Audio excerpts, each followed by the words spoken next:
నమస్కారం, మీరు చూస్తున్నది TG24 టీవీ. ముందుగా బులెటిన్లోని ముఖ్యాంశాలు. రాయపర్తిలో మొక్కజొన్న రైతుల ఆందోళన, పాల్గొన్న మాజీ మంత్రి ఎర్రబెల్లి దయాకర్ రావు. ప్రజలకు నిత్యం అందుబాటులో ఉంటాం, కోటంరెడ్డి శ్రీధర్ రెడ్డి. భక్తులతో కిక్కిరిసిన గంగమ్మ దేవాలయం. నెల్లూరులో NCC వార్షిక శిక్షణా శిబిరం. పశ్చిమ బెంగాల్ సీఎంగా సువేందు అధికారి. 2027 నాటికి మూసి పునర్జీవనం, కేబినెట్ సబ్ కమిటీ.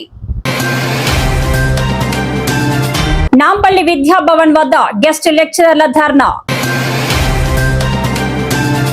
దేశానికే మోడల్ గా కొడంగల్, సీఎం రేవంత్ రెడ్డి.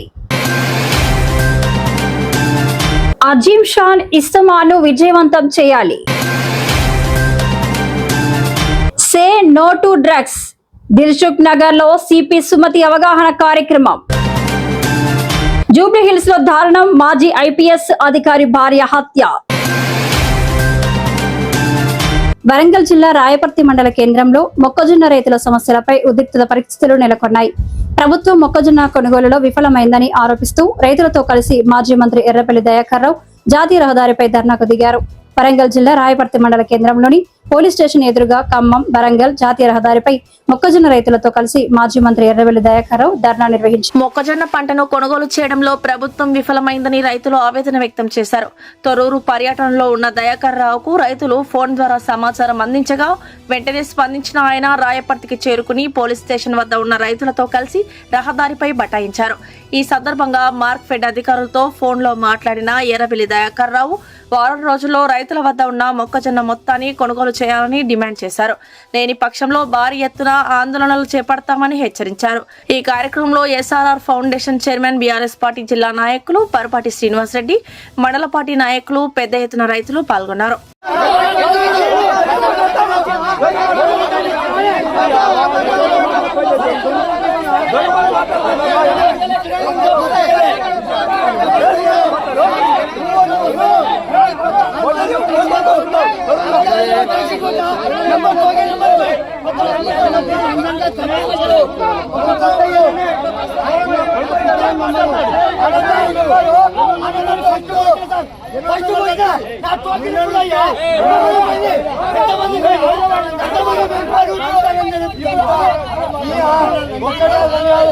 ఒక GM గారు, నేను ఒక చిన్న రిక్వెస్ట్. నేను 3 నెలల ముందు బస్తాన్ టెండర్ పెట్టించేది, బస్తాన్ మార్కెట్లో వచ్చేది, గల్లాల కాడి దగ్గర వచ్చేది, కొనుగోలు సెంటర్లో వచ్చేది, లారీలు మాట్లాడేది, ట్రాన్స్పోర్ట్ ఎంబడెంబడే అయ్యేది. ఇప్పుడు కాంటాలు అయితే లేదు, ట్రాన్స్పోర్ట్ దొరుకుతలేదు, బస్తా దొరుకుతలేదు, ఆన్లైన్ బుకింగ్ అంటారు, ఇంకేదో బుకింగ్ అంటారు. ఏందో నాకు అర్థమవుతలేదు సిస్టమ్.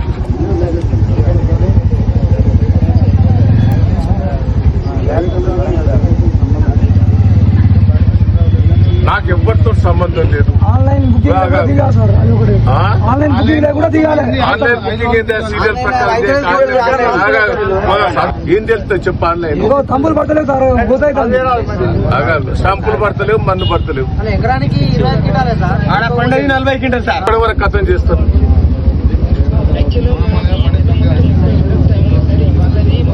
నాకు పక్కన పెట్టండి. ఈ రాయపర్తిది ఏందే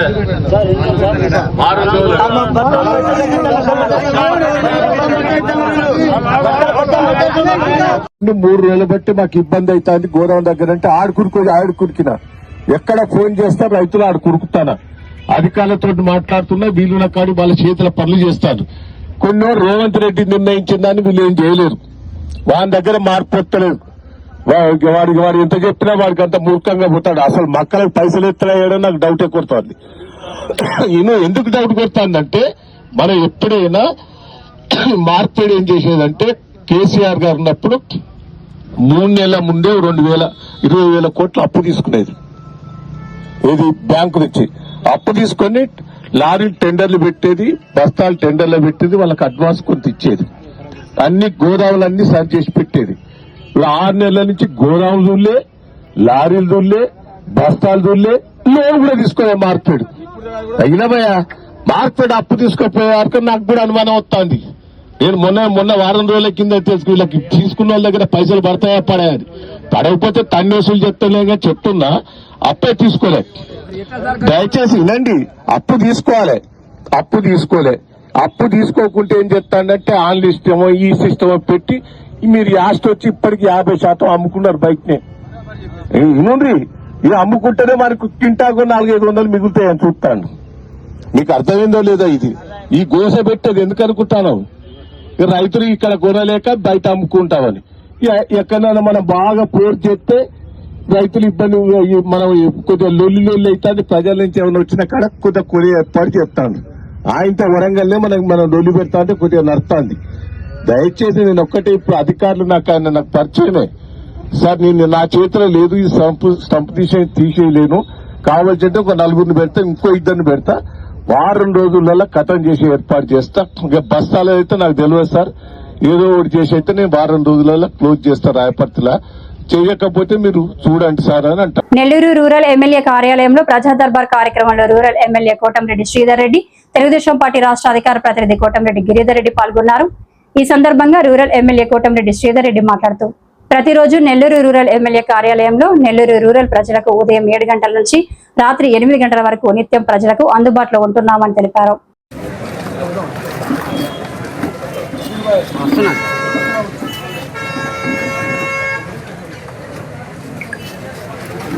ప్రజా దర్బారు కార్యక్రమం గౌరవ ముఖ్యమంత్రి, తెలుగుదేశం పార్టీ జాతీయ అధ్యక్షులు శ్రీ నారా చంద్రబాబు నాయుడు గారు, గౌరవ మంత్రివర్యులు, తెలుగుదేశం పార్టీ జాతీయ కార్యనిర్వాహక అధ్యక్షులు శ్రీ నారా లోకేష్ గారి ఆదేశాల మేరకు ఈ ప్రజా దర్బార్ కార్యక్రమం నెల్లూరు రూరల్ నియోజకవర్గంలో జరుగుతా ఉంది.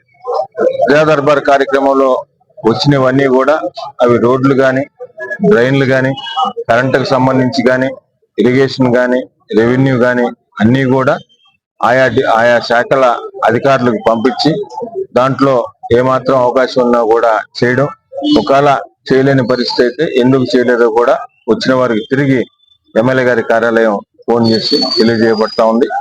ఇప్పటిదాకా వచ్చిన వాటిల్లో రోడ్లు గాని, డ్రైన్ గాని, కరెంటుకు సంబంధించి గాని ఇప్పటికే చాలా వరకు కూడా చేయగలిగాం. ఇంకా కూడా చేయాల్సిన ఉన్నాయి. చాలా పెద్ద నియోజకవర్గం, విలీన గ్రామాలు ఎక్కువ. ఇవన్నీ కూడా ఒకసారి వీలు చూసుకొని ఎప్పుడెప్పుడు ఏదైతే ఆర్థిక వనరులు సమకూరుస్తాయో ఫైనాన్షియల్ ఇవన్నీ కూడా చూసిన తర్వాత ఒక్కొక్కటి చేసుకుంటా వస్తున్నాం. ఈ రోజు కూడా ఇందాక గౌరవ ఎమ్మెల్యే గారు రెడ్డి గారు దాదాపు 17 కోట్ల రూపాయలతో 168 వర్కులు కూడా ఈ రోజు మనం అనౌన్స్ చేసుకోవడం జరిగింది. అవి కూడా రేపు 15వ తారీఖు శంకుస్థాపన చేయడం జరిగింది. రాబో రోజుల్లో ఇంకా కూడా ఈ కూటమి ప్రభుత్వం అధికారంలోకి వచ్చిన తర్వాత గౌరవ ముఖ్యమంత్రి శ్రీ నారా చంద్రబాబు నాయుడు గారి ఆశీస్సుతో నెల్లూరు రూరల్ నియోజకవర్గంలో కొన్ని 100 కోట్ల రూపాయలతో వివిధ రకాల అభివృద్ధి పనులు చేశాం. ఇంకా కూడా చేయాల్సి ఉన్నాయి. అతి త్వరలో కూడా రాబో 3-4 నెలల్లో కూడా అవి కూడా వీళ్ళందరూ చేస్తామని తెలియజేస్తూ, అదేవిధంగా ఏ వర్క్లు అయితే ఇప్పటిదాకా నెల్లూరు రూరల్ నియోజకవర్గంలో శంకుస్థాపన చేశామని వదిలేయకుండా ఏదో మాట చెప్పామనే పరిస్థితి కాకుండా ప్రతి వర్క్ కూడా శంకుస్థాపన చేసిన వర్క్ కంప్లీట్ చేయడమే లక్ష్యంగా అది కూడా ఒక డేట్ పెట్టుకొని చేస్తా ఉన్నాం. ఇప్పటిదాకా కూడా అదేవిధంగా చేస్తున్నాం, భవిష్యత్తులో కూడా అదేవిధంగా చేస్తామని తెలియజేస్తూ ఈ ప్రజా దర్బార్ కార్యక్రమం అటు ప్రజలకి, కూటమి నాయకులకి, తెలుగుదేశం, జనసేన, బీజేపీ నాయకులందరూ కూడా ఈ ప్రజా దర్బార్ కార్యక్రమాన్ని వినియోగించుకోవచ్చు. అందరూ కూడా వస్తున్నారు. స్థానికంగా ఉన్న కార్పొరేటర్లు, డివిజన్ అధ్యక్షులు, క్లస్టర్లు, బూత్లు, కో క్లస్టర్లు, కుటుంబ సాధికార కేఎస్ఎస్ సభ్యులు అందరికీ కూడా ఈ ప్రజా దర్బార్ కార్యక్రమం ఎంతో ఉపయోగపడుతూ ఉంది. భవిష్యత్తులో కూడా ఈ ప్రజా దర్బార్ కార్యక్రమం ఇదే విధంగా నిర్వహించబడుతుంది. ఎందుకంటే ప్రతిరోజు అటు నేను కానీ, ఎమ్మెల్యే గారి ఆఫీస్ కానీ, ఎమ్మెల్యే గారు కానీ అందుబాటులో ఉన్నప్పటికీ ప్రత్యేకంగా ఈ ప్రజా దర్బార్ కార్యక్రమం కేవలం కూటమి నాయకులకు, అదేవిధంగా ప్రజలకు ప్రత్యేక టైం కేటాయించాలన్న ఉద్దేశంతో ఈ కార్యక్రమం నిర్వహిస్తున్నాం. భవిష్యత్తులో కూడా ఇదే విధంగా కొనసాగుతుందని, ఏదైతే కూటమి ప్రభుత్వం గౌరవ ముఖ్యమంత్రి చంద్రబాబు నాయుడు గారు ప్రవేశపెట్టిన సంక్షేమ పథకాలు ప్రతి ఒక్కరికి అర్హులైన వారికి అందించే విషయంలో అభివృద్ధి పనులు ఎక్కడికెక్కడ స్థానికంగా ఉండే పెద్దలతో, అదేవిధంగా కూటమి నాయకులు సలహాలు, సూచనలు తీసుకొని ఎక్కడెక్కడ ఏ అవసరమో ఎలా చేస్తున్నామో అదే విధంగా భవిష్యత్తులో కూడా కొనసాగుతుందని మీ ద్వారా ప్రజలందరూ కూడా తెలియజేస్తూ, ఏదున్నా నెల్లూరు రూరల్ ఎమ్మెల్యే గారి కార్యాలయం మీ కుటుంబం లాంటిది, మీ ఇంటి లాంటిది. ఎప్పుడైనా ఏ అవసరం ఉన్నా నెల్లూరు రూరల్ ఎమ్మెల్యే కార్యాలయాన్ని సంప్రదించుకోగా మీ ద్వారా ప్రజలందరూ కూడా తెలియజేస్తారు. విశేష జన సమూహంతో కిక్కిరిసిన గంగమ్మ దేవాలయం. తరతరాలుగా ఈ గంగా జాతర తిరుపతి జిల్లా భక్తులకే కాకుండా చుట్టుపక్కల ఉండే భక్తులు కూడా రావడం జరుగుతుంది. ఈ జాతరలో భక్తులు దీప ధూప నైవేద్యాలతో గంగమ్మ తల్లికి మనస వాచ కర్మణ భక్తి శ్రద్ధలతో పూజలు చేయడం జరుగుతుంది. కోరిన కోరికలు తీర్చే గంగమ్మ తల్లిగా ఈ దేవాలయం ప్రసిద్ధి చెందింది.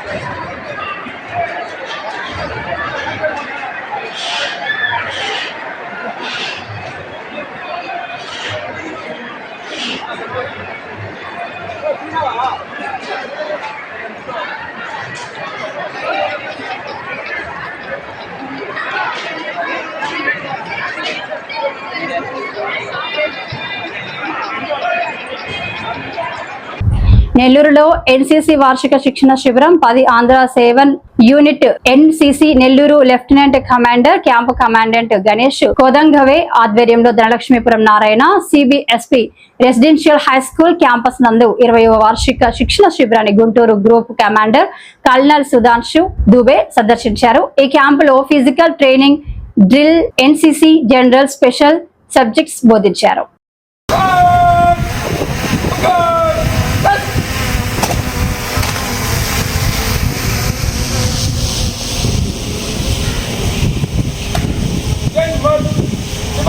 कमांडर आपके नीचे के लिए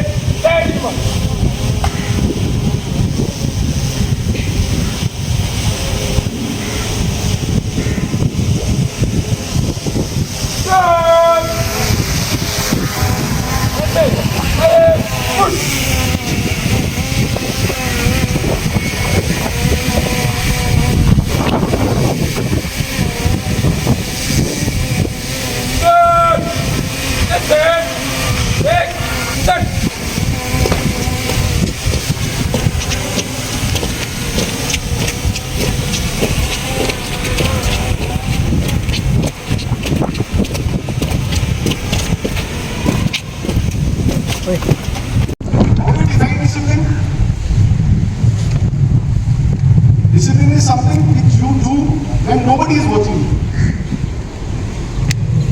If you do something only when somebody is watching you, that is not discipline. Okay? If you want to learn discipline, start doing things when nobody is watching you. Okay? So I hope most of you or almost all of you take these lessons from here, inculcate this in your life and become a better citizen. All the best to you. Then take care. పశ్చిమ బెంగాల్ ముఖ్యమంత్రిగా సువేందు అధికారి పేరు ఖరారైంది. BJP అధిష్టానం ఆయన పేరును అధికారికంగా ప్రకటించింది. రేపు ఉదయం 11 గంటలకు సువేందు అధికారి ముఖ్యమంత్రిగా ప్రమాణ స్వీకారం చేయనున్నారు. దీంతో పశ్చిమ బెంగాల్ తొలి బీజేపీ ముఖ్యమంత్రిగా ఆయన చరిత్ర సృష్టించనున్నారు. भारतीय जनता पार्टी पश्चिम बंगाल विधानसभा के सदस्यों की एक मीटिंग यहां आहूत की गई है। उस मीटिंग में भाजपा के राष्ट्रीय अध्यक्ष जी ने मुझे और श्री मोहन चरण मांझी जी को केंद्र की ओर से पर्यवेक्षक के रूप में यहां भेजा था। अभी कुछ समय पहले ही चुनाव की प्रक्रिया पूरी हुई है। लगभग 8 प्रस्ताव और समर्थन प्राप्त हुए हैं और सभी प्रस्ताव और समर्थन एक ही नाम के मिले हैं। उसके बाद दूसरे नाम के लिए भी सबको समय दिया गया, पर्याप्त समय दिया गया। मगर कोई दूसरा नाम नहीं आया है, इसलिए केंद्रीय पर्यवेक्षक के रूप में मैं श्री शुभेंदु अधिकारी जी को पश्चिम बंगाल विधानमंडल दल के नेता के रूप में निर्वाचित घोषित करता हूं।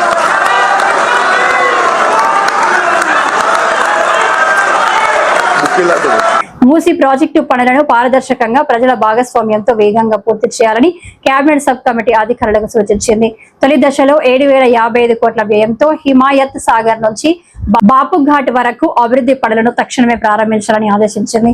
2027 డిసెంబర్ నాటికి బ్యారేజీలు, రబ్బర్ డ్యాంలు, రోడ్ల నిర్మాణంతో మూసీ నది రూపురేఖలను పూర్తిగా మార్చడమే ప్రభుత్వ లక్ష్యమని స్పష్టం చేసింది. గడువులోగా పనులు పూర్తి చేయాలని కమిటీ అధికారులను ఆదేశించింది.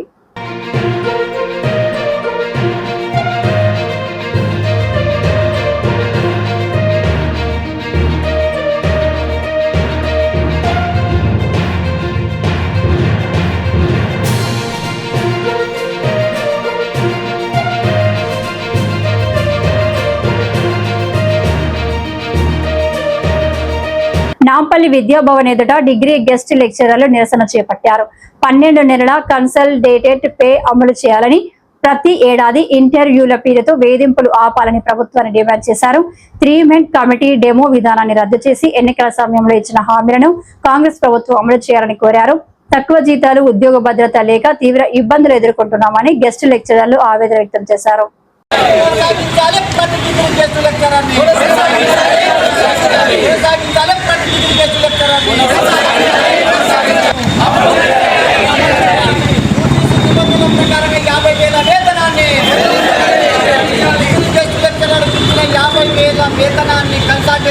కొడంగల్ ను దేశానికి ఆదర్శ నియోజకవర్గంగా తీర్చిదిద్దుతున్నామని సీఎం రేవంత్ రెడ్డి అన్నారు. లగచర్ల ప్రాంతాన్ని ఎడ్యుకేషనల్ హబ్ గా అభివృద్ధి చేస్తూ చదువుల కోసం హైదరాబాద్ కాకుండా కొడంగల్ వైపు చూసేలా మారుస్తామని తెలిపారు. ఇప్పటి వరకు ఈ నియోజకవర్గానికి మంత్రి పదవి కూడా రాకపోయినా ఇప్పుడు సీఎం పదవి రావడం గర్వకారణమన్నారు. కృష్ణా జలాలతో కొడంగల్ భూములను సస్యశ్యామలం చేస్తామని, అభివృద్ధి పనులను వేగంగా పూర్తి చేస్తామని పేర్కొన్నారు.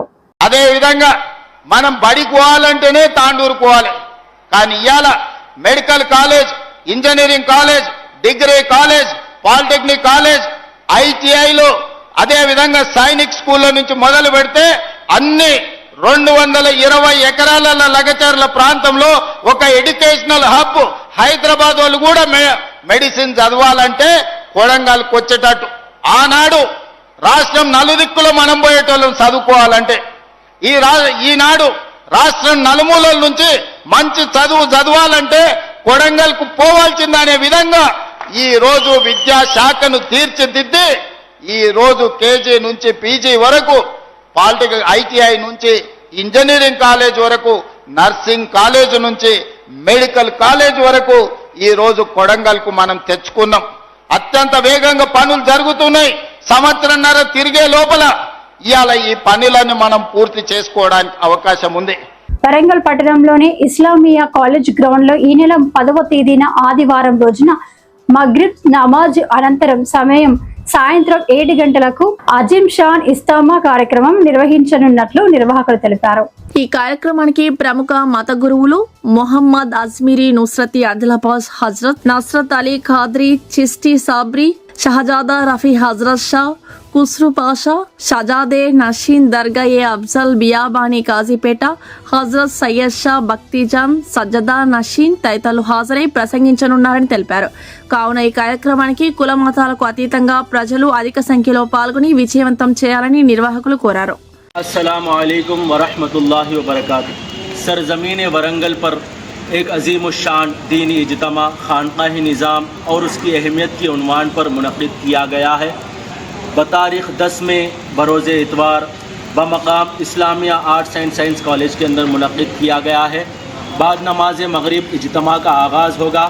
सरपरस्ती पीर तरीक़त रहबर शरीयत हज़रत सैयद शाह मीर नुसरत अली क़ादरी चिश्ती साबिरी और जमाए सलासिल वबानी खानक़ाह मोहम्मदी अजमेरी नुसरती आदिलाबाद ज़ेर सरपरस्ती शहज़ादा रिफ़ाई हज़रत ग़ुलाम अफजल बियाबानी अल मारूफ खुसरू पाशा साहिब क़िबला मद्दज़िल्लहुल आली सज्जादा नशीन बारगाह अफजल बियाबानी रिफ़ाइल क़ादरी रहमतुल्लाह सरकार, मेहमान खुसूसी शहज़ादा गौस आज़म हज़रत हैदर हिलालुद्दीन क़ादरी अल मारूफ नवीद बाबा साहेब क़िबला मद्दज़िल्लहुल आली सज्जादा नशीन बारगाह माशूक़ रब्बानी सानी रहमतुल्लाह सरकार, ज़ेर निगरानी हज़रत हाफिज़ सरवर क़ादरी चिश्ती साबरी नुसरती बनिस्बत खानक़ाह मोहम्मदी अजमेरी नुसरती कल्लड़ा। इस पुरनूर मजलिस के अंदर आप अपने दोस्त और अहबाब के साथ कसीर तादाद में अपने माँ मस्तूरात के साथ इसमें शिरकत की गुजारिश है। बाद नमाज इशा लंगर आम होगा, ख़वातीन के लिए ख़ास पर्दे का नज़म रहेगा। अस्सलामु अलैकुम वरहमतुल्लाहि वबरकातुहू। अलैकुम वरहमतुल्लाहि वबरकातुहू। వరంగల్ నగర ప్రజలకు ముఖ్య విజ్ఞప్తి ఏమనగా, మన నగరంలో మే 10వ తారీఖు 2026 ఆదివారం రోజున సూఫీ గురుగారు అయినటువంటి హజరత్ సయ్యద్ మీర్ నుస్రత్ అలీ ఖాద్రీ చిష్టీ సాబ్రీ వా జమియత్ సలాసిల్ గారు ఆదిలాబాద్ నుండి మన నగరానికి ఒక గొప్ప ధార్మిక సమ్మేళనంలో వస్తున్నారు. కాబట్టి ఈ ధార్మిక సమావేశంలో ఇస్రో పాషా సాహెబ్ గారు అయినటువంటి ఖాజీపేట దర్గా పీఠాధిపతి గారు, అలానే కరీమాబాద్ దర్గా హజరత్ మాషూఖే రబ్బానీ రెహమతుల్ రిజ్వాన్ గారి యొక్క పీఠాధిపతి హజరత్ నవీద్ బాబా గారు కూడా ఈ ధార్మిక సమావేశంలో ముఖ్య అతిథులుగా వస్తున్నారు. ఈ ధార్మిక సమావేశం యొక్క స్థలం ఇస్లామియా కాలేజ్ లోపల ఎంజిఎం ఎదురుగా ఉన్నది. ఇది మగ్రిబ్ నమాజ్ తర్వాత ఈ యొక్క సమావేశం ప్రారంభమవుతుంది. ఈ సమావేశం అనంతరం అందరికీ మహా అన్నదాన వితరణ కూడా జరుగుతుంది. కాబట్టి ఇందులో అత్యధికంగా ప్రజలు పాల్గొనాల్సిందిగా విజ్ఞప్తి చేస్తూ, ఇందులో స్త్రీలకు కూడా ప్రత్యేక పరదా సౌకర్యం కూడా కలదు. అస్సలాము అలైకుం వరహమతుల్లాహి వబరకాతుహు. హైదరాబాద్ లో మహిళల భద్రతపై మల్కాజ్గిరి సిపి సుమతి ఆందోళన వ్యక్తం చేశారు. అర్ధరాత్రి Dilsukh Nagar bus stand, metro station ప్రాంతాల్లో స్వయంగా తనిఖీలు నిర్వహించిన ఆమెకు కొందరు యువకులు మద్యం, గంజాయి మత్తులో అసభ్యంగా ప్రవర్తించినట్లు తెలిసింది. వెంటనే స్పందించిన పోలీసులు 40 మంది ఆకతాయిలను అదుపులోకి తీసుకుని కౌన్సిలింగ్ నిర్వహించారు. మహిళల భద్రత, డ్రగ్స్ నివారణపై ప్రత్యేక అవగాహన కార్యక్రమం కూడా చేపట్టారు. ఈ కమిషనరేట్ ఏరియాలోని సరూర్ నగర్ ప్రాంతము హైదరాబాద్, గ్రేటర్ హైదరాబాద్ రీజన్ లో ఇది ప్రముఖమైన ప్రాంతము. ఎందుకంటే ఇక్కడ చాలా రెసిడెన్షియల్ కాలనీస్ ఉన్నాయి. అంతకంటే మించి ఇక్కడ మనం సెక్యూరిటీ పరంగా చాలా హై ప్రొఫైల్ ప్రాంతం ఇది. మనకు ఇది వరకు జరిగిన ఇన్సిడెంట్స్ పరంగా ఈ ప్రాంతం ఎంత ఇంపార్టెంటో మనకు తెలుసు. అదే కాకుండా ఇక్కడ దాదాపుగా 30,000 మంది యంగ్ పీపుల్ నివసిస్తున్న రీజన్ ఇది. వీళ్ళందరూ కూడా టెంపరరీ అకామిడేషన్స్ లో, అంటే నేను హాస్టల్స్ అని ఖచ్చితంగా చెప్పలేను, టెంపరరీ అకామిడేషన్స్ లో ఏదో చదువుకోవడానికి కానీ రకరకాల పరీక్షలు రాయడానికి ఆంధ్రప్రదేశ్ నుంచి, తెలంగాణ నుంచి, అన్ని ప్రాంతాల నుంచి ఇక్కడ యంగ్ పాపులేషన్ ఉన్నారు. వీళ్ళందరూ కూడా ఈ ప్రాంతంలో పనిచేసే వాళ్ళు, చదువుకునే వాళ్ళు. ఈ ప్రాంతము పగలు రాత్రి అని లేకుండా కంప్లీట్ గా చాలా రద్దీగా ఉండే ప్రాంతం ఇది.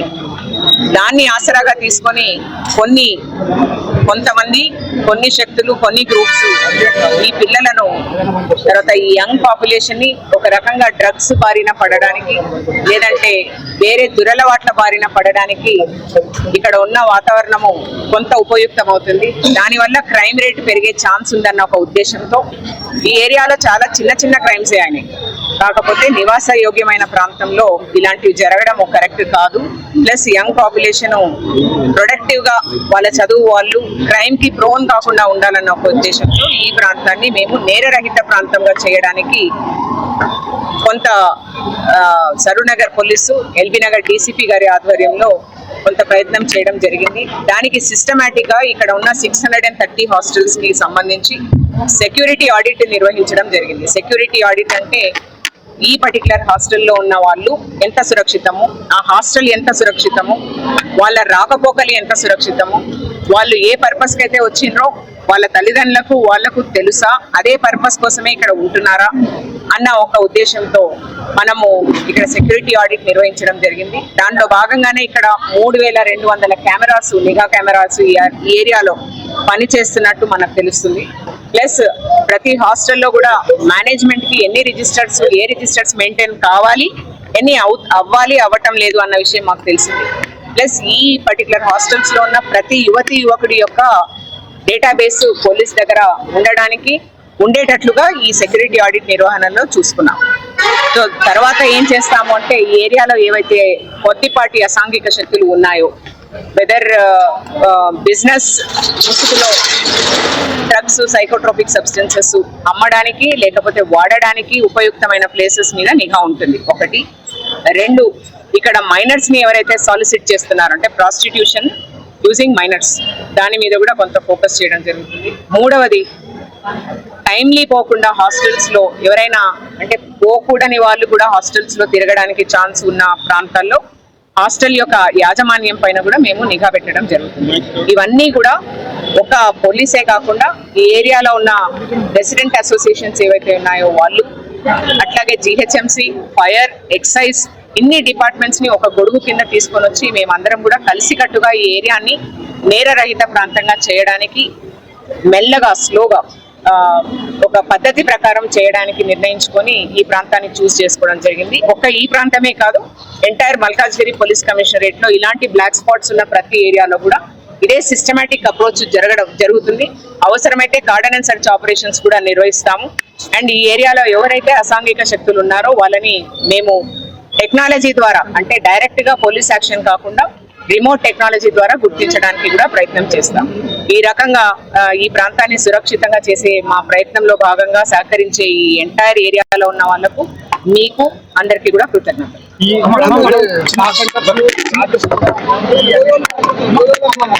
చాలా మంది మైనర్లు వెళ్తున్నారు, దాని మీద చాలా మంది పర్మిషన్ లేవు. దాని మీద అంటే ఎట్లయితే ఇప్పుడు హాస్టల్స్ ని ఎన్యూమరేట్ చేసాము, సెక్యూరిటీ ఆడిట్ చేసాము, ఓయో రూమ్స్ ని కూడా చేస్తాము. అక్కడ వాళ్ళు ఏం రిజిస్టర్స్ మెయింటైన్ చేస్తున్నారు, వెదర్ ఆన్లైన్ ఆఫ్లైన్, వాళ్ళు ఎవరు బుక్ చేసుకుంటున్నారు, ఇవన్నీ కూడా చూడడానికి ప్రయత్నం చేస్తాం. అంటే ఇది ఒక కార్పొరేట్ సెక్యూరిటీ లాగా చేయగలము, ఇండివిజువల్ గా maybe we cannot look in to it, but ఒక సిస్టమేటిక్ గా చేయడానికి ప్రయత్నం అంటే ఇది చాలా డెన్స్ ప్రాంతం అండి, అండ్ చాలా డిమాండ్ ఉన్న ఏరియా కాబట్టి రన్ అవుతాయి. ఒక స్పా సెంటర్స్, ఓయో రూమ్స్ కాకుండా ఎక్కడైతే ఇలాంటి కార్యక్రమాలు జరిగే అవకాశం ఉందో అవన్నీ కూడా మేము టిఎస్ కాప్ అనే ఒక application, combined application Telangana police కి ఉంది. దాంట్లో ఇవన్నీ కూడా రిజిస్టర్ చేసి సిస్టమేటిక్ గా మానిటర్ చేయడానికి ట్రై చేస్తాం. అంటే వాళ్ళకు మేము బాధపడ్డాం, ఐపీఎస్ కూడా అధికారి కూడా ఈ మాత్రం బతుకలేదని వాళ్ళ మీద మీరు తీసుకునే యాక్షన్. అంటే నేను ఏమంటారు, సామాజికంగా నేను ఒక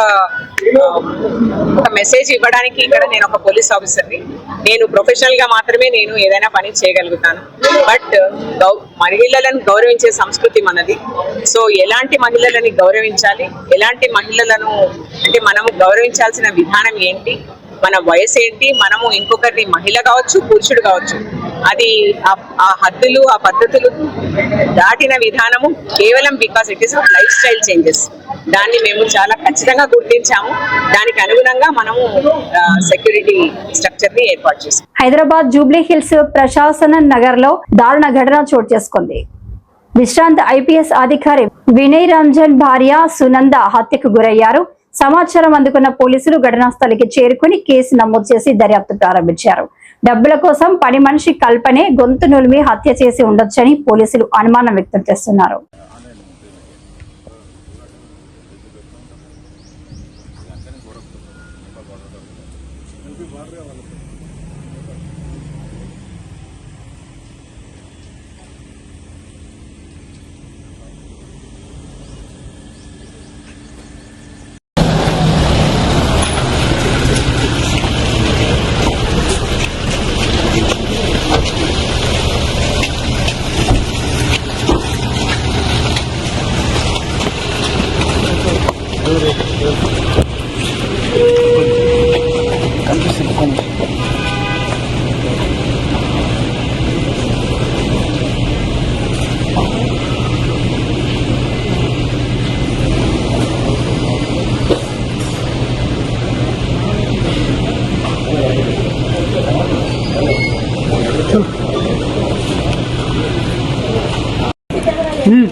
అంటే వాళ్ళు మేడంని చేయి కట్టేసి నోట్లో గుడ్డ పెట్టేసి పెట్టడం జరిగింది. యూజువలీ అది ఒక మోడస్ ఆపరండి.